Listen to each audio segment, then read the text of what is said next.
চারদিকে প্লাবন পরিস্থিতির মধ্যেও ছাত্রছাত্রীদের টানে রোজ স্কুলে পৌঁছে যাচ্ছেন মাস্টার মশাই। বাঁশের সাঁকো ভেঙে গেছে, একটা জায়গার পর নৌকোর পথ শেষ। গামছা পরে কখনো বুক জল, কখনো কোমর জল ভেঙে এগোচ্ছেন মাস্টার মশাই। জলরেখা ভেঙে এগোতে এগোতে অদম্য মানসিকতার মহাকাব্য লিখছেন নারায়ণগড়ের সুব্রত দাস। শিক্ষাই যে তাঁর ব্রত। এতটা জল পেরিয়ে আসতে হলো, প্রায় এক বুক জল। আমি মাধবচক প্রাথমিক বিদ্যালয়ে যাব, শিক্ষকতা করি। শিক্ষক মানুষ গড়ার কারিগর। এত বড় গুরুদায়িত্ব যার কাঁধে, তার দায়িত্ববোধও দুর্দমনীয়। প্লাবনের জল ঠেলেই স্কুলে চললেন মাস্টার মশাই। দুর্যোগ যতই চোখ রাঙাক, জলস্তর যতই বাড়ুক, ছাত্রছাত্রীদের জন্য স্কুলে তাকে পৌঁছতেই হবে।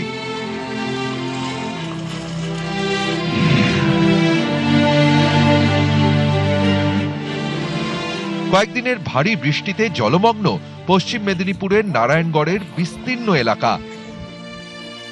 চরাচর জুড়ে শুধু জল আর জল। নারায়ণগড়ের মাধবচক প্রাথমিক বিদ্যালয়ের শিক্ষক সুব্রত দাস। কঠিন পরিস্থিতির মধ্যেই কখনো বুক জল, কখনো কোমর জল ঠেলে স্কুলে পৌঁছে যাচ্ছেন তিনি। শিক্ষক সুব্রত দাসের বাড়ি নারায়ণগড়ের মান্দার গ্রামে। কেলেঘাই নদী পেরিয়ে স্কুলে যেতে হয় তাকে। বাড়ি থেকে স্কুলের দূরত্ব প্রায় 10 কিলোমিটার। জলের তোড়ে বাঁশের সাঁকো ভেসে যাওয়ায় সাইকেলে যাতায়াত বন্ধ। এত প্রতিকূলতার মধ্যেও স্কুল যাওয়া বন্ধ করেননি মাস্টার মশাই, কারণ পড়াশোনায় কোনো খামতি রাখতে চান না তিনি। সিলেবাস শেষ করানোর দায়বদ্ধতাও তো আছে।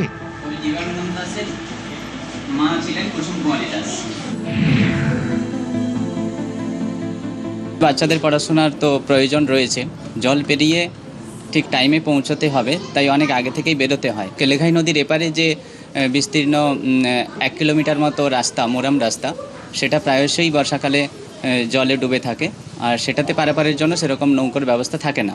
সেই জন্য ব্যাগে জামাকাপড় নিয়ে গামছা পরেই পেরিয়ে এসে এদিকে আবার ড্রেস চেঞ্জ করে বিদ্যালয়ে আসি, যাতে ছাত্রছাত্রীদের পড়াশোনার কোনো ব্যাঘাত না ঘটে। হেঁটে জলের স্রোত ঠেলতে ঠেলতে স্কুলে পৌঁছানো চারটিখানি কথা নয়। জামা প্যান্ট ব্যাগে ভরে নিয়ে গামছার গেঞ্জি পরেই জল পেরোচ্ছেন শিক্ষক। ডাঙায় উঠে পোশাক বদলে পৌঁছে যাচ্ছেন স্কুলে।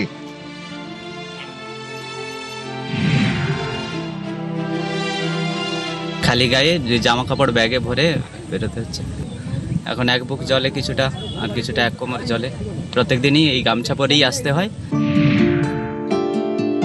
কল অফ ডিউটি বা কর্তব্য পালনের তাগিদ কথাটা আমরা প্রায়ই শুনি। এই কথার ব্যাপ্তি যে কত বড়, তার উজ্জ্বল উদাহরণ নারায়ণগড়ের এই মাস্টার মশাই। শিক্ষাই ব্রত শিক্ষক সুব্রতর। তাদের যে নিয়মিতভাবে পড়াশোনার যে তাগিদ থাকে, সেটাকে ধরে রাখার জন্যই আমি ছুটি নেওয়াটা ঠিক পছন্দ করি না। এখন সেন্সাসের কাজ চলছে, সকাল থেকে সেন্সাসের কাজ করি, কিন্তু স্কুলটা নিয়মিত করার জন্যই তারপরেই বেরিয়ে এসেছি। প্রত্যয় অদম্য, দায়বদ্ধ। প্রতিকূল পরিস্থিতিতেও কর্তব্যে অবিচল। শিক্ষক সুব্রত দাসকে আমাদের কুর্নিশ।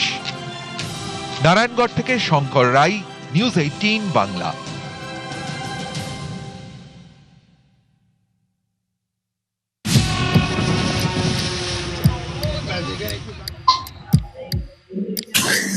শিল্প শহর হলদিয়ার এই যে ছবিটা গত কয়েকদিন ধরেই কিন্তু রয়েছে। আবহাওয়া দপ্তরের সতর্কতা আগেই ছিল, তারপর সারা রাত টানা বৃষ্টি, যার ফলে জলমগ্ন হয়ে পড়ল আসানসোলের একাধিক এলাকা। সব জায়গা আমরা যাएंगे আর এক এক লোক করে লেকে आएंगे। পেছন দিকে ডুলুং নদী রয়েছে। এই ডুলুং নদীর যে ভয়াবহ রূপ, জলস্তর সকাল থেকে আরো বাড়ছে। আমাদের হসপিটালে যোগাযোগ বিচ্ছিন্ন। জল যন্ত্রণার থেকে মুক্তি চাইছেন হলদিয়ার মানুষজন। চাইছেন নিকাশি ব্যবস্থার উন্নতি। যাদের বাড়ির মধ্যে এক ছাতি জল, তারা কেউ নেই, এখানে বাড়িতে নেই, সব গিয়ে ত্রাণ শিবিরে গিয়ে আছে। এই পুরো চত্বরে মানে হলদিয়া এবং আপনাদের এই আশেপাশে যাতে জল যন্ত্রণা, নরক যন্ত্রণা থেকে মুক্তি দিতে পারি, আমরা একটা কম্প্রিহেন্সিভ প্ল্যান ড্রেনেজের বিকাশের ব্যবস্থা রাখা করব। মন্দেশ্বরী নদীর ওপর যে মানকানের সেতু, সেই মানকানের সেতু কিন্তু জলের তলায় চলে গিয়েছে। নদীর ব্রিজের উপরে মোটামুটি 6 ফুটের উপরে এখন জল যাচ্ছে এবং আরো জল বাড়বে এবং সম্পূর্ণ অসহায়ভাবে মানুষগুলো দিন যাপন করছে।